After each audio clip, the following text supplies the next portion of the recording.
that's the beautiful thing about a business is you can start with one vision that you think it's going to be, but if you're not open to what people tell you and what your guest experiences are, then I think you're missing out on the opportunity to grow it into something that's even bigger than you could have imagined.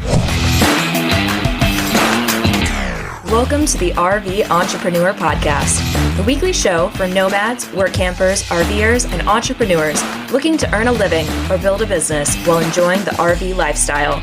This week's host is Jim Nelson. Let's settle in and enjoy the RV Entrepreneur Podcast, brought to you by RV Life. You know, the idea of owning a campground has probably crossed the mind of more than a few RV entrepreneurs out there. But turning that dream into reality, that takes grit. It takes vision, and it takes a special breed of person to pull it off. Someone with just the right blend of business experience, hustle, and heart. Oh, I learned long ago that's not me.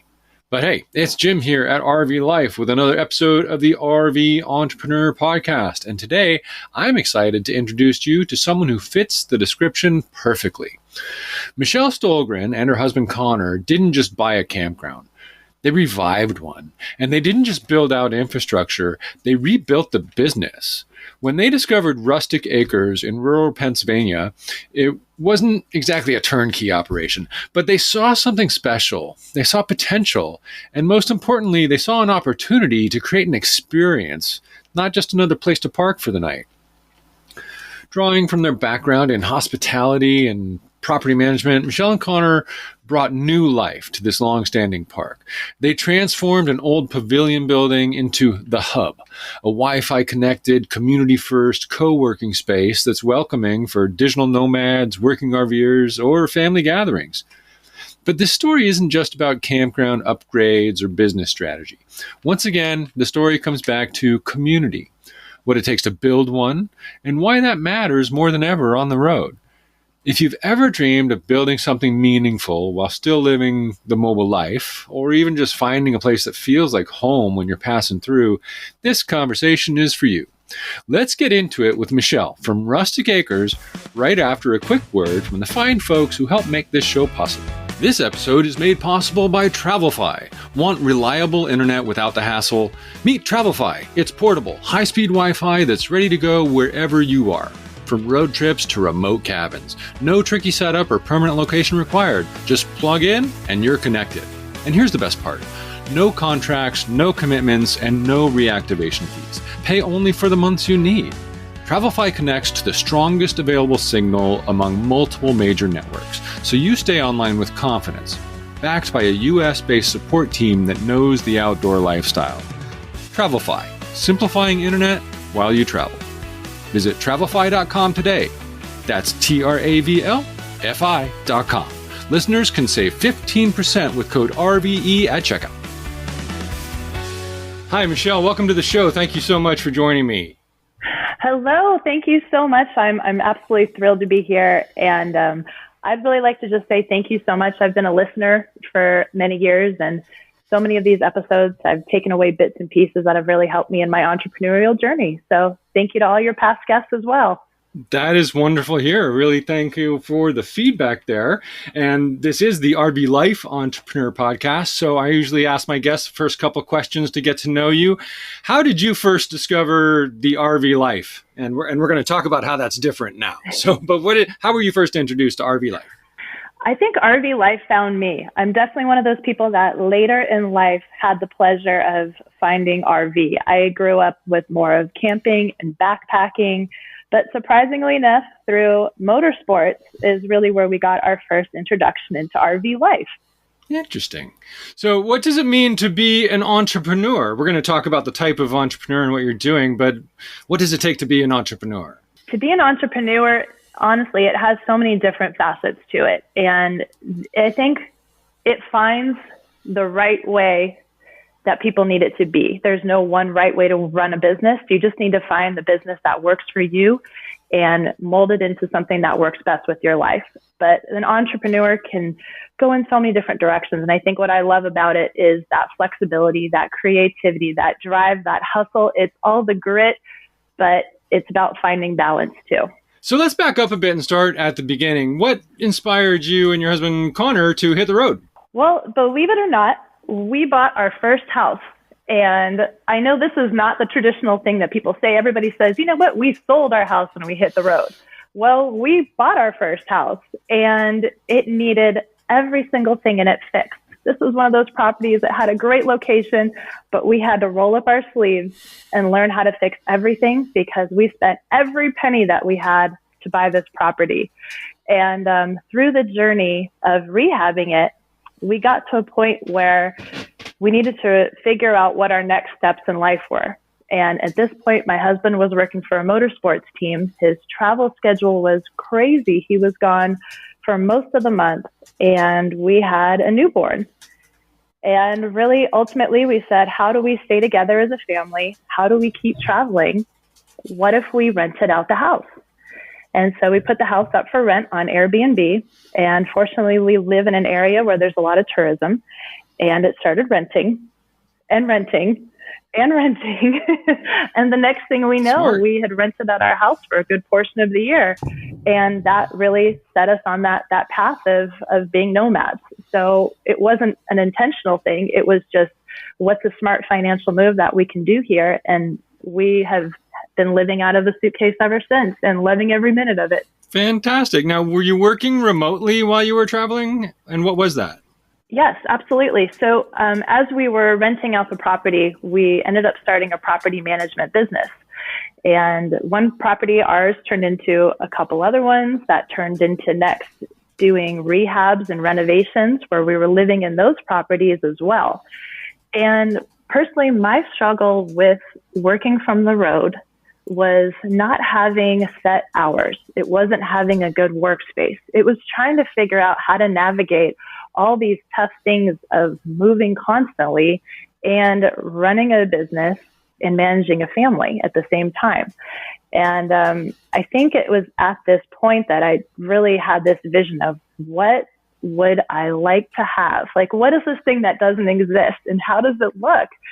You can't always go to a coffee shop. A lot of times when you're at campgrounds, if they have a pavilion building or something, it might be full of kids. It's tough to just have a space to sit and focus and work. And I like to spread out. I like all my papers everywhere. I like to have some space in my life. And so working on the road really was just figuring out how those rudimentary things were when you're running a business and being remote constantly.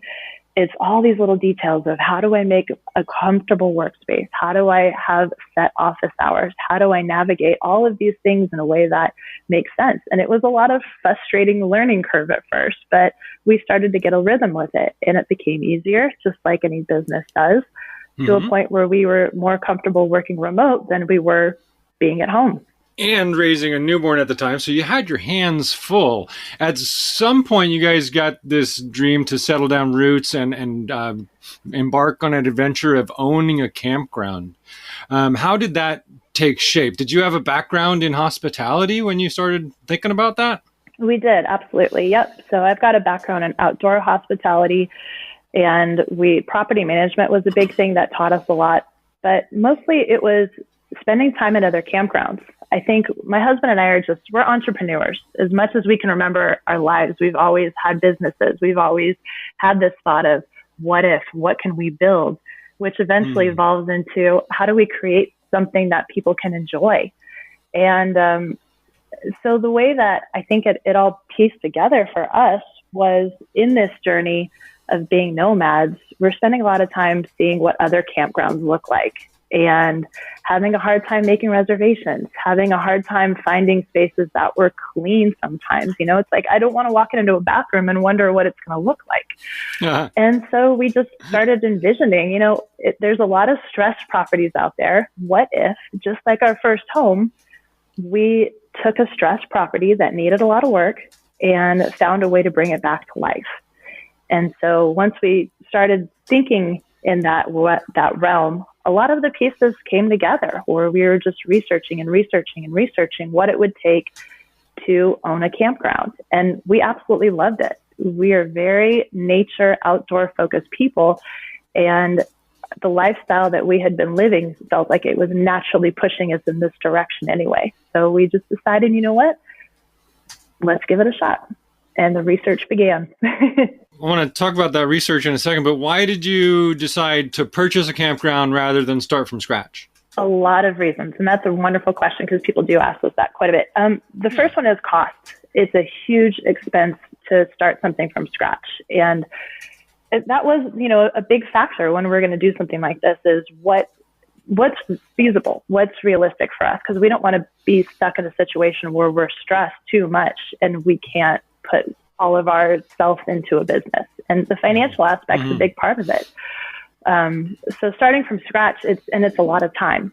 That's a big thing too, is to build the campground. I'm sure as many people out there are running into is it's never the timeline that people think it's going to be. We have friends that started off on this path the exact same time we did, and they are still waiting for the permits to build their campground 2.5 years later.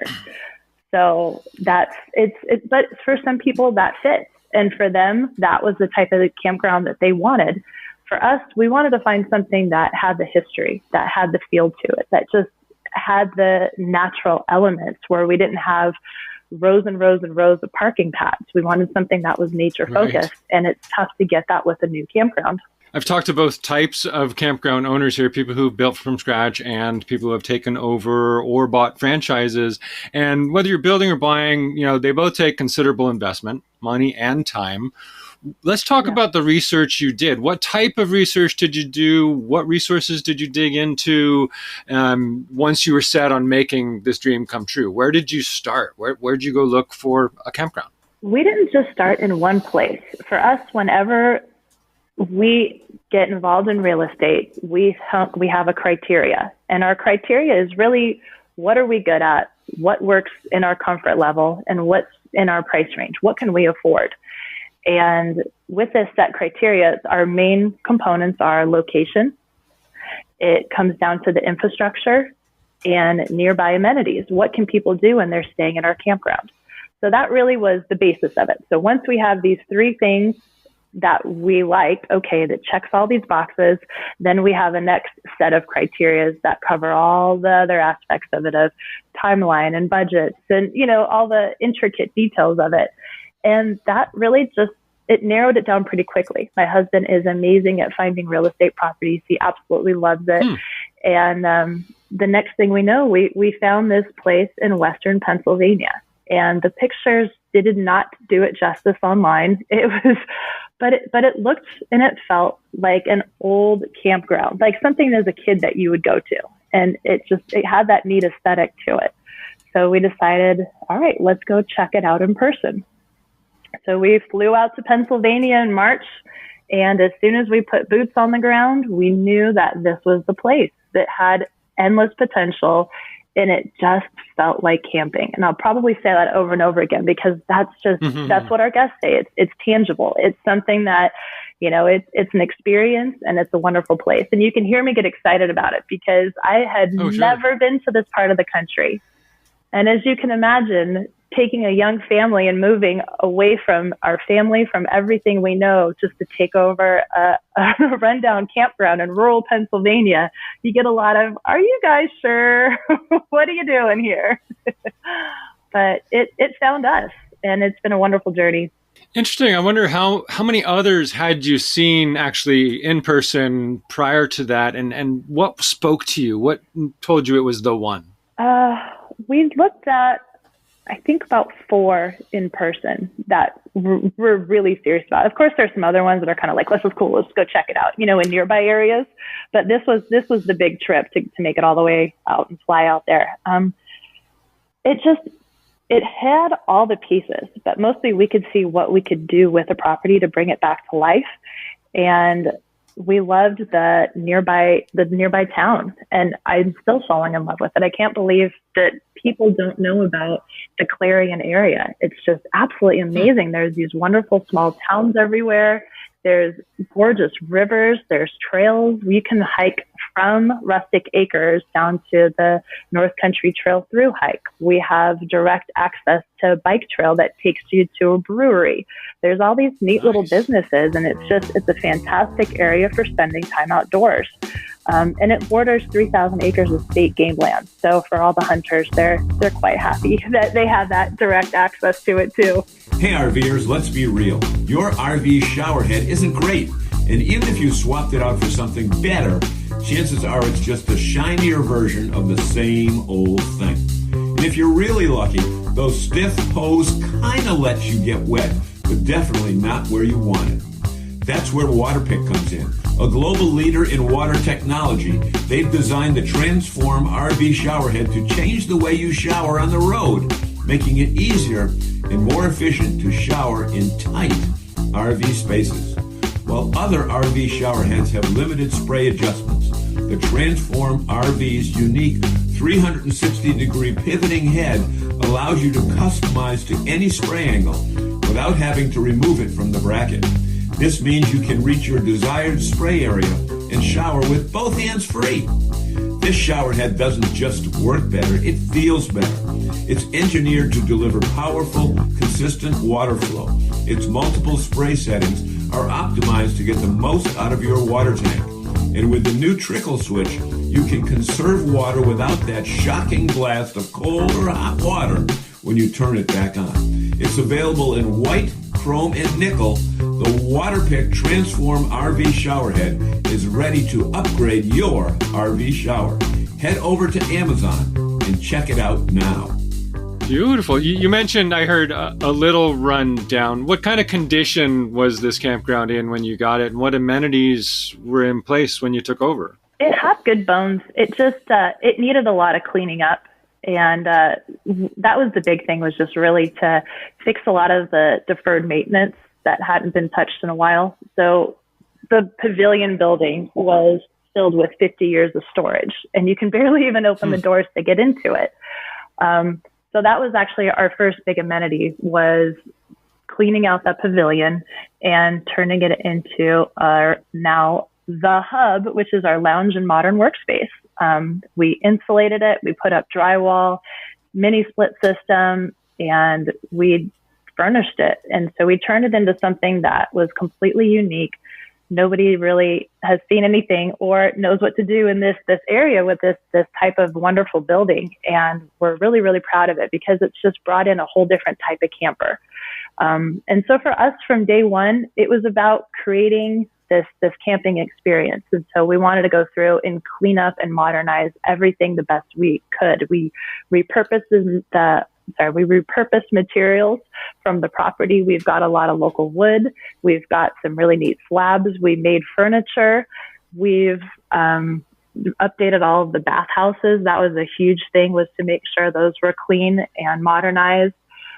We added glamping tents. We got a vintage trailer, updated the playground. We made trails throughout the whole park. So now you can access the creek. You can get into the game lands. It's a lot easier to get around right now. But what we ultimately did was, we really needed to fix the business. And I think that was the big part, first of all, where there was no modern technology whatsoever here. There was very little Wi-Fi. They had no computer system whatsoever. I'm not kidding you. Every reservation was written on a Post-it note, and most of them were wrong. So we took over an existing business right before Memorial Weekend. We got 2 hours of training from the previous owners, and then it was just off to the races. We had to just figure every single thing out, and it was a lot of work right off the bat. It sounds like a lot of work. You mentioned quite a few projects there. How did you decide what to tackle first? Or was there anything that was like showstoppers that needed to get done? Absolutely. The very first thing I did was create a website. I made online bookings available. I had to make it so people could actually find us, because this was very much a in the woods, word of mouth campground. And so implementing that technology and going full steam ahead with every type of thing I can do for SEO, for Google reviews, for social media was the main focus from the beginning. But also while doing that, running the business and still trying to clean. There was a lot of cleanup. We did a lot of cleanup. I see some correlations here. You're not just revamping a campground, you're revamping a business and in a way kind of building that from scratch. But what was your initial vision for the campground? And what did you guys, see it being someday when you first got it? And has that changed at all? I think it's always evolving. And I think that's the beautiful thing about a business is you can start with one vision that you think it's going to be, but if you're not open to what people tell you and what your guest experiences are, then I think you're missing out on the opportunity to grow it into something that's even bigger than you could have imagined.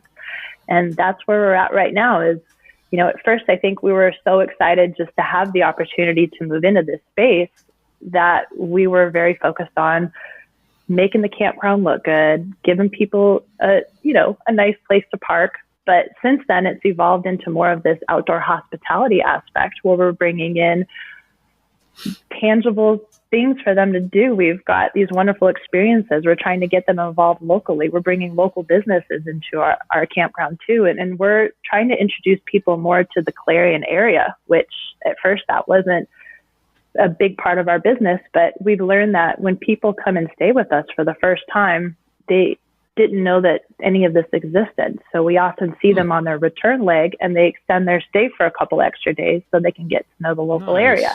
And we're really proud about that because it's definitely, these rural towns, they depend so much on tourism. So we're really happy that we're able to now bring this into this community and introduce more people to these other local businesses. Wonderful, wonderful. And it seems as though you said something about experience there, making it more about an experience than a visit. And I think that's really one thing that really helps that is the other thing you mentioned is community and building, into the community.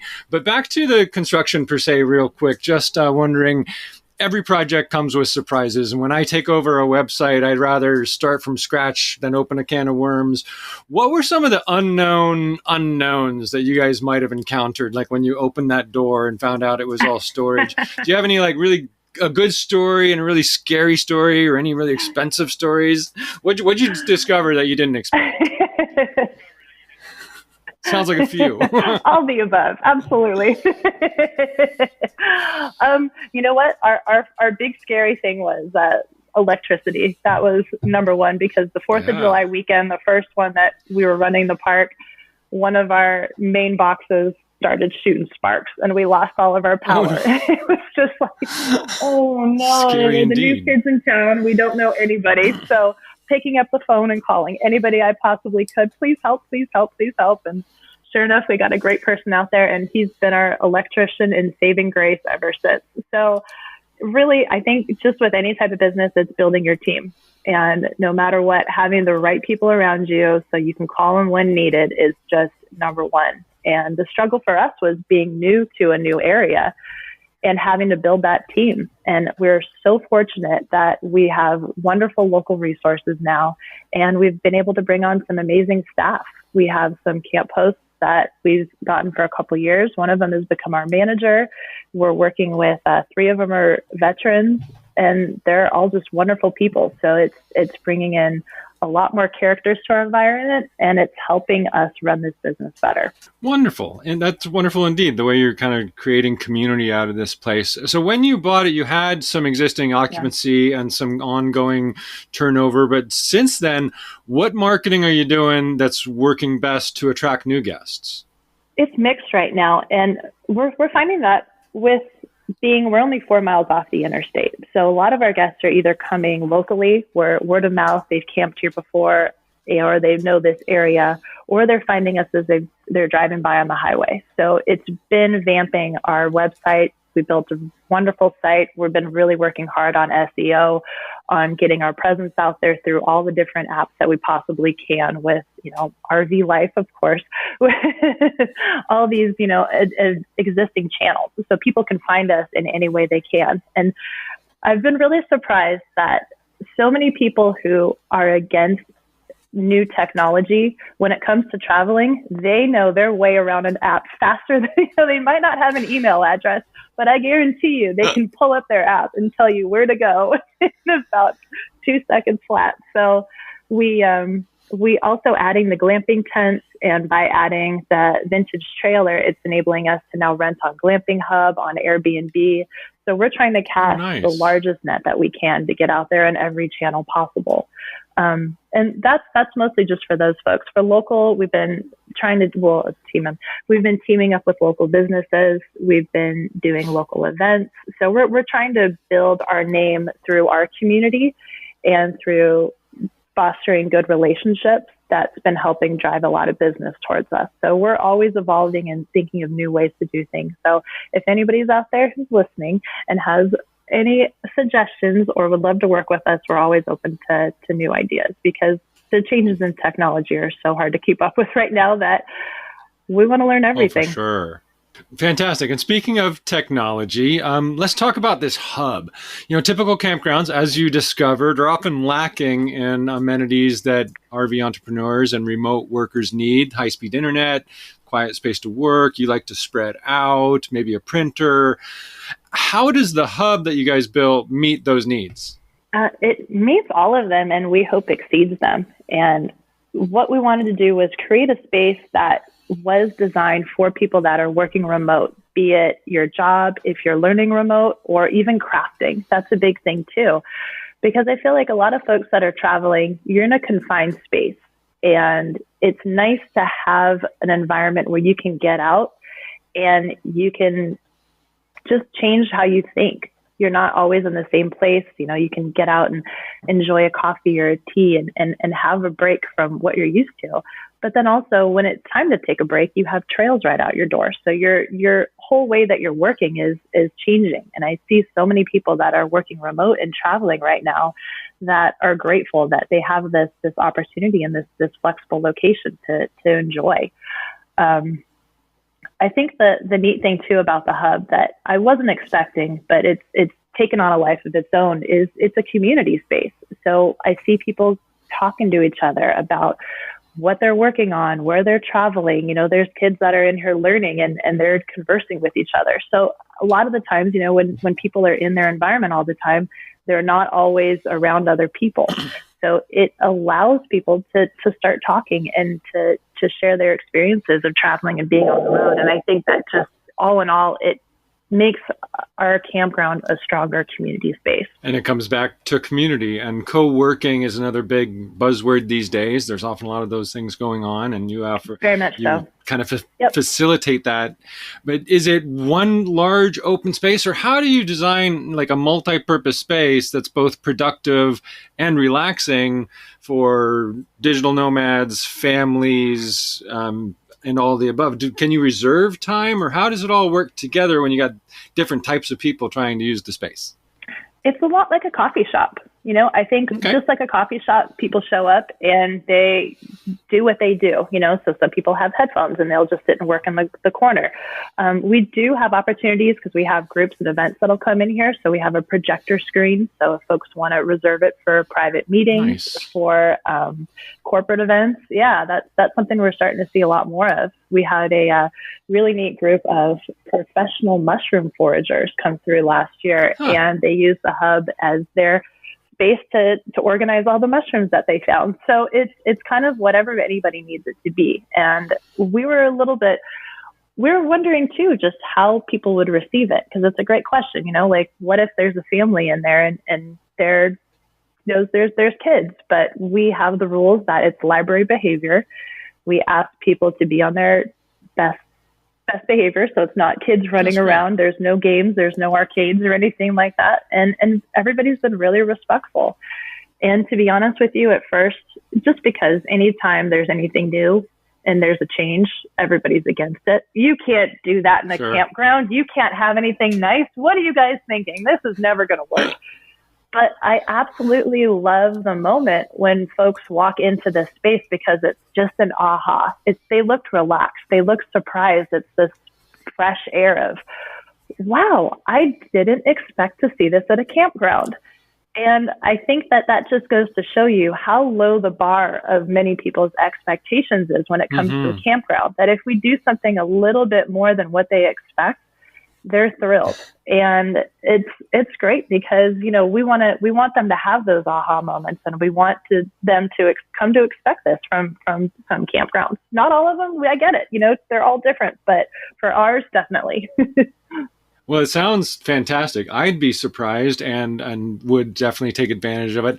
How did the clients know it's there, or do you target, working RVers? How do you get them in there, get them out of their RV? Because we're always just locked up in here all day long.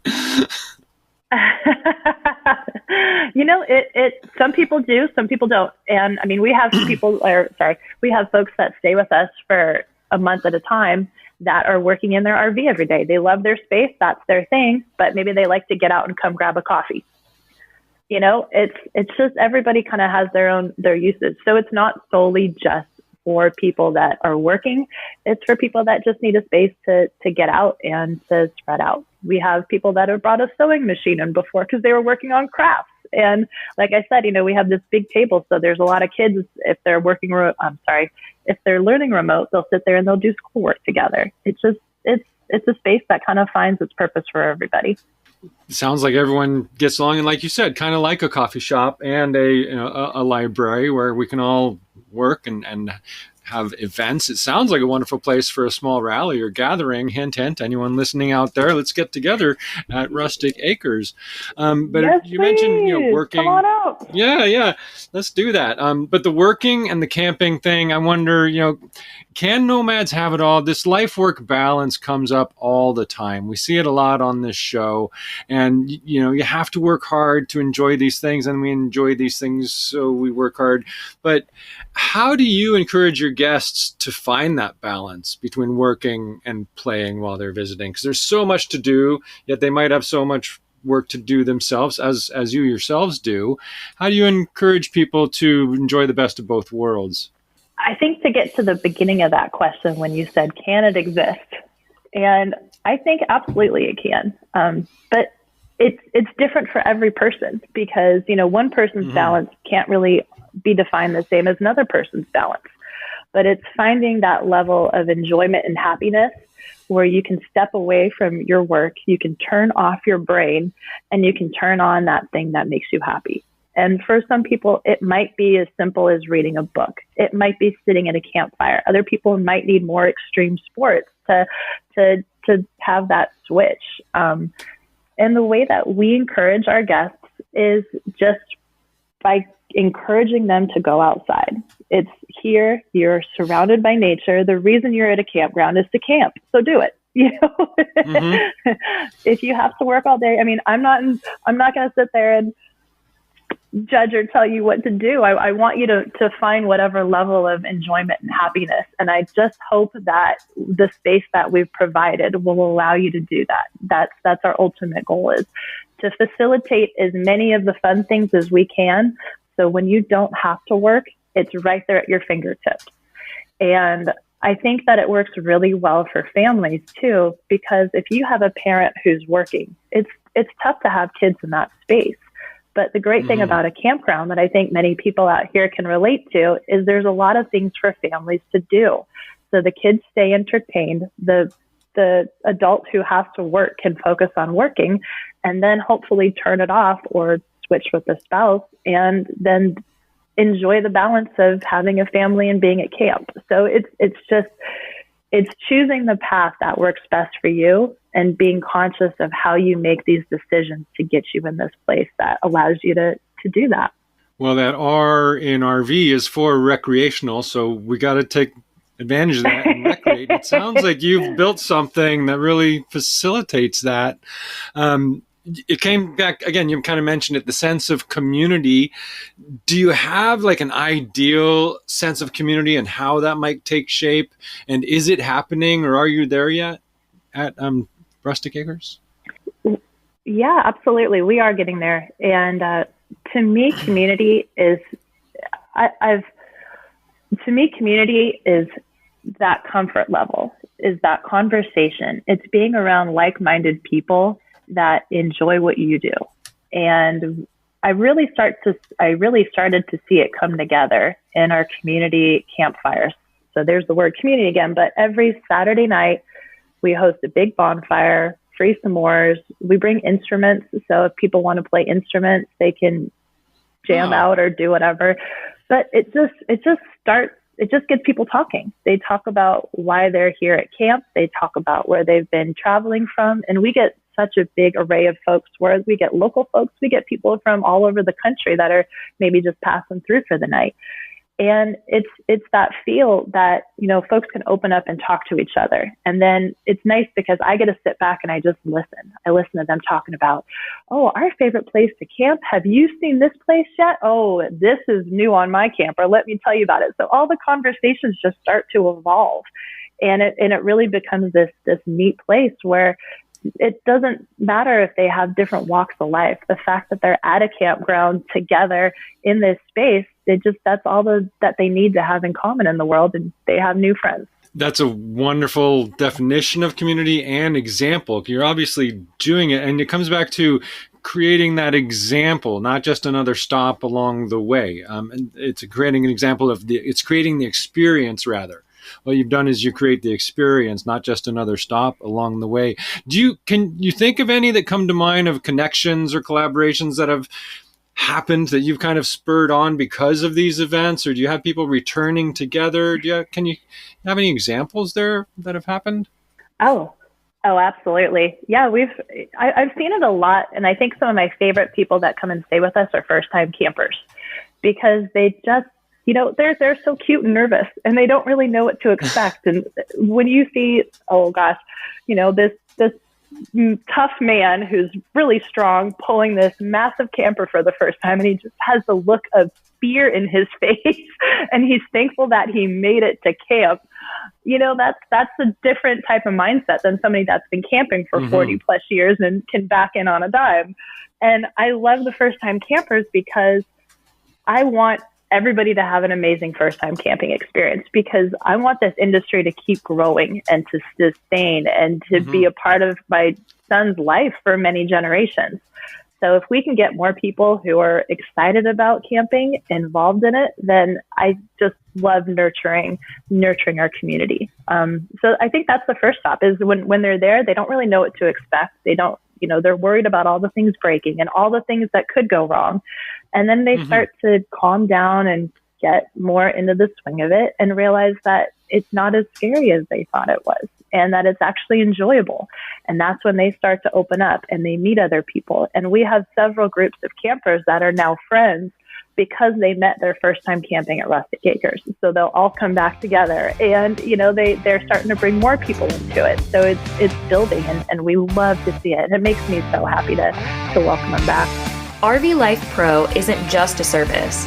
It's an all-in-one solution designed to make your RV experience simpler and more enjoyable. From planning your trip with precision to maintaining your RV with ease, we've got you covered every step of the way. Don't just survive the RV lifestyle, thrive in it. Visit rvlife.com to discover more about how RV Life Pro can enhance your journey. It sounds like you've built something magical there. I can't wait to get out there and attend one of these campfires. It reminds me of a campground in Tok, Alaska, where every day they have an event, the pancake toss, and they make these pancakes and you have to toss them, and everyone comes and you all got to take your turn, and you end up lightening up and engaging with other people. At these campfires that you host, how do you get people to open up? How do you get strangers to start engaging with each other? How do we do that? By talking with them. My husband and I, Connor, we just go and say hi to everybody. We try and greet all of our guests. Our camp manager, Ken's great at it too. We just talk. How are you guys doing? How was your day? What did you do? Where did you go? And then that just, it snowballs really quickly. And I think by just being open and honest, you know, we're not selling them anything. It's not cheesy. We're just saying hi. And I think that a lot of people have a disconnection in the last couple of years where maybe they're not used to these one-on-one conversations, that it takes some people off guard at first where, oh, hi, you're talking to me? And then some of them, once you get them going, they don't stop talking. It'll be 2 weeks later and they're still going. That's exactly what I was thinking of, because a lot of, especially RV entrepreneurs and solopreneurs, we're introverts, but once you crack that ice, you can't stop them from talking. So I was kind of getting at, like, what do you do to crack that ice? It sounds like you just talk to them and let them know that they're being spoken to. I do really like the pancake idea, though. It was a wonderful icebreaker, some sort of activity that gets people engaged with other people. So that was as a fun experience. People can win a little prize that gets them a coupon for the next morning, but it's a way to break the ice. So any sort of activity that is silly gets people talking, right? Absolutely. What's next at Rustic Acres and the hub? Do you have any big dreams or future expansion, or is it just always nonstop? Are you guys always working towards something, or what's next? We are always working towards something. We are just entrepreneurs, and it's so hard to turn it off sometimes because we love it. We just enjoy businesses. And I think having that mind where we're constantly thinking of what's next, what can we do? It allows us to collaborate and to brainstorm. So there's a lot of really neat things that we have planned for Rustic Acres. We have room to expand. We have new events coming up. We have a whole new staff this year. So we've as far as the summer goes, there's a lot of really fun things. And if you follow us on social media, that's the best way to keep up with what that looks like. But for my husband and I, we're actually looking for another property. We've been searching for our next campground. We wanted to start with Rustic Acres as our proof of concept to see if this is something that we liked, if it was something we were good at, and how people would receive this community space and the hub.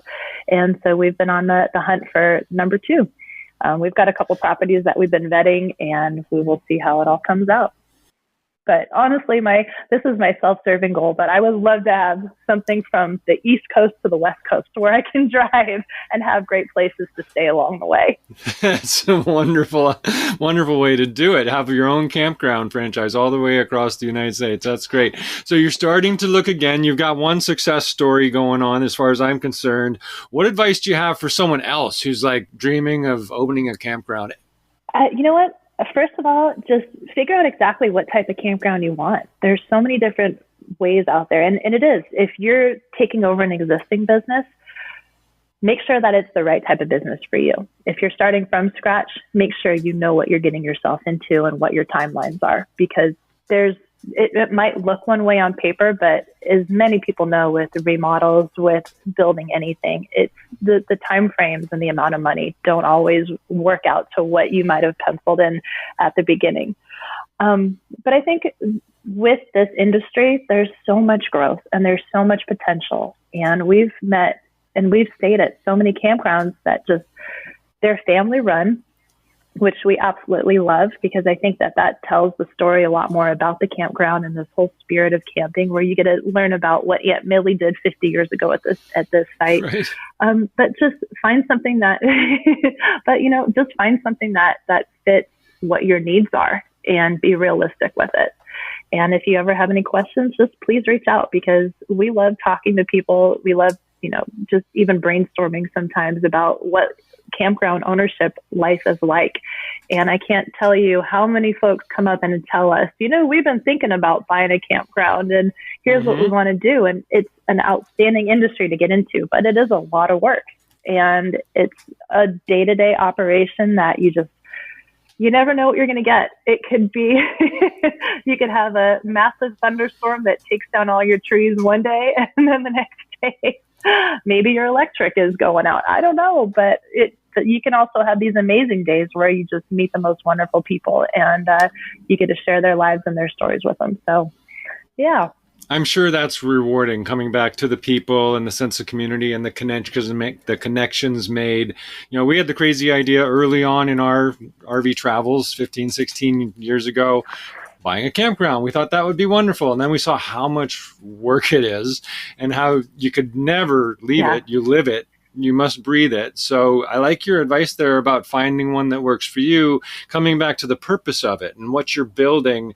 If you're going to go buy a campground for the money or an investment, I don't think you're going to be so fulfilled as you would if you're doing it for the purpose. So if we could step back and let's say when you guys were still on the road and you first had these inklings of ideas about buying a campground, what if you went back and could change something and had some advice, knowing what you know now? What would you have done differently, if anything? The big thing that we've looked in the past and said, okay, we could have done that a little bit better was the due diligence. We spent a lot of time researching to make sure that this property was the right one for us. And we didn't really understand at that time the depth of things that, we didn't see on the surface. We should have been better about opening the doors, about digging in and looking at every one of the electric boxes. We should have been better about being a lot more meticulous on that first sighting. We still would have brought the property. All the things just aligned too well for us to not have that opportunity to move forward, but it would have given us a little bit more insight into what our first couple months of ownership would look like. We had to fix a lot of things quickly that we weren't anticipating. And in hindsight, we said, okay, we should have checked that box a little bit better than we did. So that's, which I know as everybody's going, yeah, of course you would check the box. But when you're moving quick and you've got so many things at the campground and a limited amount of time to look at things, we might have skipped over a few things that should have needed a little bit more attention. But, it all fortunately worked out well in the end. So we're lucky. We're very lucky. You're clearly doing something right by the sounds of things. So tell me about Rustic Acres. Where are you? Where's the best way people can find out more? Yeah, absolutely. So our website, camprustic.com, is the hub of all the stuff that you need for reservations, for local information, for campground information. We'd love you to give us a follow on social media. You can check us out on Facebook at Camp Rustic. And Instagram is Rustic Acres Campground. So, yeah, we love to meet all kinds of people out there. And if you're in the area, please just stop by. Even if you just want to come by and say hi and see what we're doing here, we just welcome any type of feedback. Love to meet people in this community. And like I said, I've been a big fan of the RV Entrepreneur podcast. It'd be great to meet some fellow entrepreneurs and hear how we can make this campground better. So remind us where that area is. If people are on their RV Life Trip Wizard app and they're looking at their current highway, what are you near and where should they pull off to find you? Thank you for asking. Yep. So we are right off of Interstate 80. So we're in western Pennsylvania, just 4 miles off the highway. And the town is Clarion County, Clarion, Clarion. And there's rivers and there's trails and there's outdoor stuff. And it's just a treasure trove of outdoor activities. So hopefully you can spend a couple days here and get to know the area, because you'll love it. We do. Listeners, you heard it. Let's all meet there and go to Camp Rustic to learn more. Thank you so much, and we will see you there. What an inspiring conversation. Michele and Connor are clearly doing something right at Rustic Acres. I can't wait to check it out the next time our travels take us east.